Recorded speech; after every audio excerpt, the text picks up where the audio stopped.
शेण गौऱ्या थापून मिळाले पैसे डॉक्टर बाबासाहेब आंबेडकरांना पाठवायच्या. ते म्हणतात ना, एका कर्तृत्वान पुरुषाच्या मागे एक कर्तृत्वान स्त्रीच असते. बाबासाहेब लंडनवरून शिकून येताना त्यांच्या बोटीचा मात्र अपघात झाला.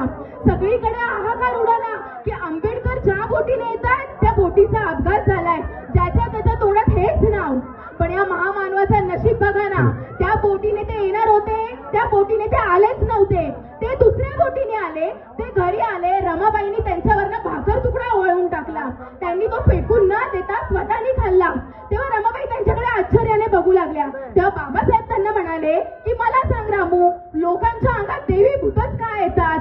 आयझॅक न्यूटन यांच्यासारखे सायंटिस्ट का येत नाही? जर लोकांच्या अंगात तसे सायंटिस्ट आले असते ना, तर भारताने अख्ख्या जगावर नाही तर संपूर्ण ब्रह्मांडावरती राज्य केलं असतं.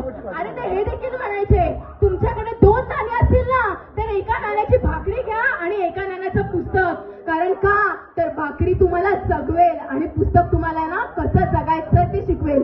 ते हे देखील म्हणायचे की स्वतःच्या हक्कासाठी संघर्ष करा, कारण कोणतीही गोष्ट संघर्षाशिवाय मिळत नाही. आणि आपलं काय राहील, आपल्याला तर पाणी सुद्धा संघर्ष करूनच भेटलंय.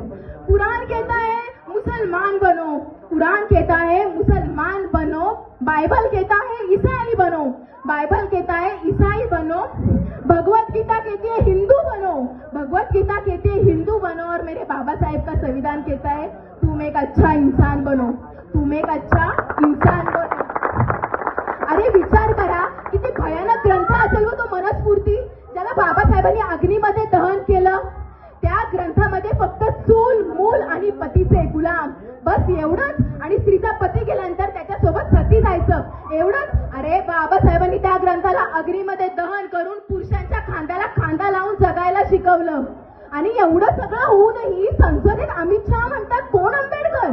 हा कोण आंबेडकर? एवढं नाव तुम्ही आंबेडकरांचं घेण्याऐवजी रामाचं घेतलं असतं तर तुम्हाला स्वर्गवास प्राप्त झाला असता. अरे आमचा स्वर्ग म्हणजेच आंबेडकर. अरे सत्तेसाठी भीक मागणाऱ्या राजकारण्यांना काय माहिती, समाजासाठी मंत्रीपदाचा राजीनामा देणारा माझा बाप काय चीज होता. हा समाजासाठी मंत्रीपदाचा राजीनामा देणारा माझा बाप काय चीज होता.